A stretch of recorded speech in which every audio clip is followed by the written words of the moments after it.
So many people conclude that their efforts, the years of hard work, are pointless.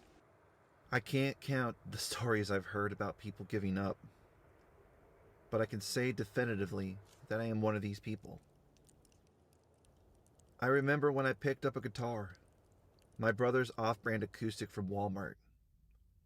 I formed my first chords while I tried learning songs by the Eagles and Sheryl Crow. But after many years, I stopped pushing myself. Someone even said I wouldn't be as good as other guitar players. And I was once told it wouldn't make enough money, so I should sell it. As I now stand, equipped with this Gibson guitar, I realize how breathless I am just trying to remember how to play it. All at once, a multitude of familiar emotions flood through me.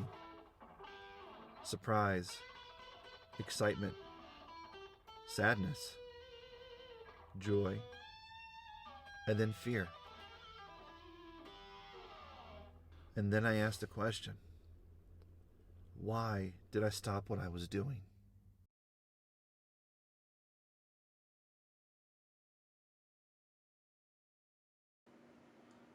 What are you doing?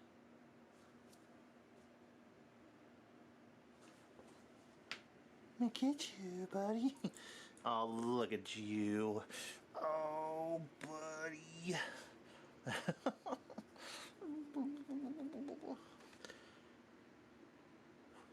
What? What?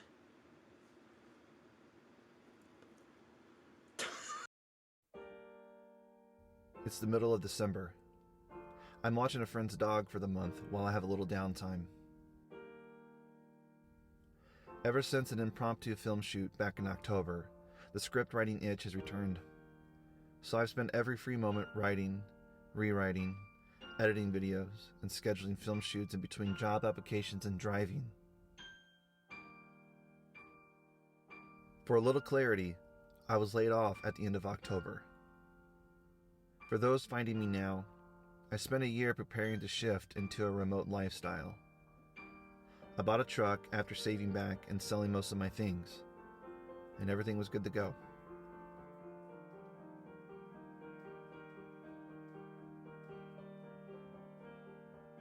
I was the most driven that I had ever felt in years. I wanted to move away from a bland life that daily sapped my motivation. I was depressed and anxious. But it wasn't a sudden decision.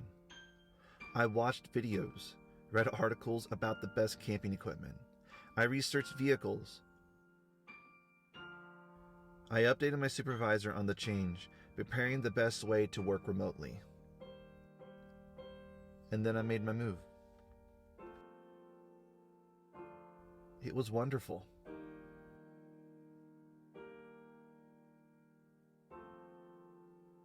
I watched the sunrise so many times over the crest of trees. I woke up to the roaring rapids of rivers. Cooking breakfast over a bonfire was just awesome. But it lasted from August until October. Being laid off wasn't in my plan. I was gearing up to leave that job the following year. But then I had to prepare for something I didn't expect. Being jobless for 4 months. Alright, I just got out of watching The Holdovers. And I had to pull over and just really say something about it. The Holdovers was great. I haven't felt that emotional in a long time. It was funny, had a lot of heart to it. I love Paul Giamatti's character. So great.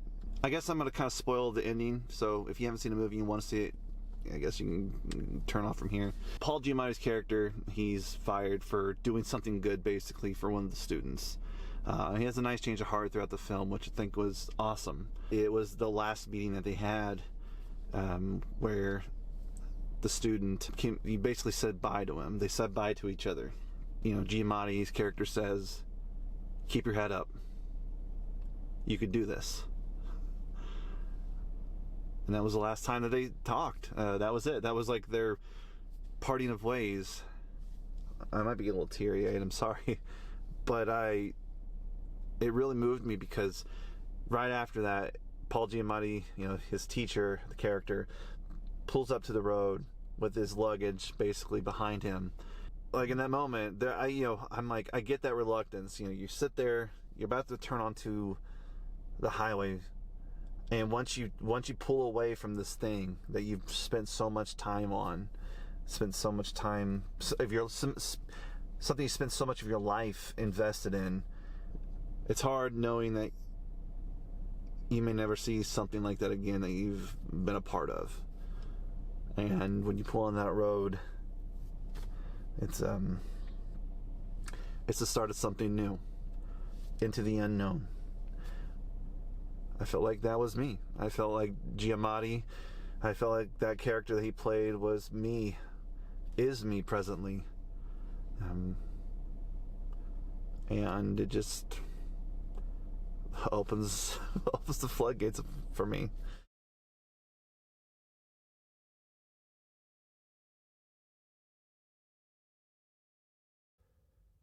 This is the first time in years I don't have a job, and it's weird. I'm so used to a routine that I didn't realize how difficult it was to just make it up as I go. While I've been fortunate to maintain living how I want, my luck with job hunting has been so great. Last I looked, I filled out more than 50 applications, a good chunk of those being remote work. And I'm still sending out more. Being passed on work is new because I've never really struggled to find work. Somehow I've been able to find something and just do it. But not having a job has returned me to picking up books again when I was struggling to find time to read. I've been able to see my family a bit more, which has been great. And it has returned me to playing the guitar. So, I asked the question again. Why did I stop what I was doing? Because it wasn't my life I was living. I was being defined by others. Life is full of the good and the bad. It comes with people who love you and loathe you. Those who see your creativity as a strength and encourage you. And those who see you as an obstacle in their path to bigger things.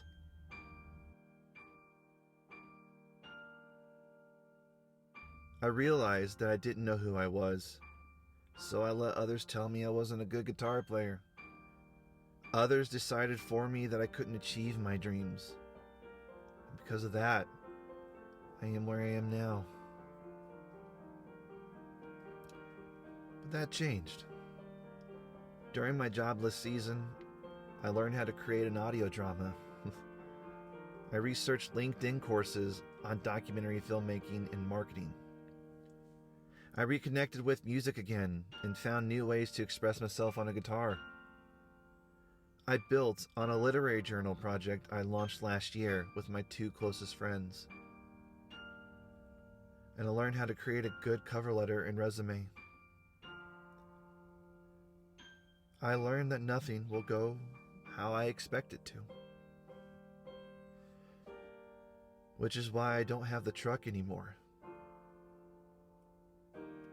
I needed a lower payment. But I can still explore and travel. That's something to look forward to. Life is hard. But it's my life, not anyone else's.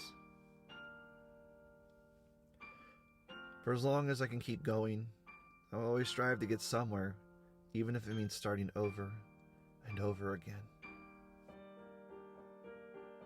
Now I'm here.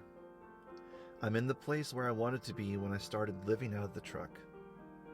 I'm embracing the change and rediscovering myself. I'm free from the constraints of my previous job and the anxieties that came with it. And now I'm taking the next step,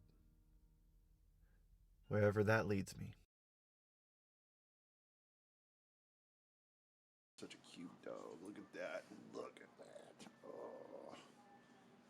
Look at that. What? You don't want to pet your head anymore?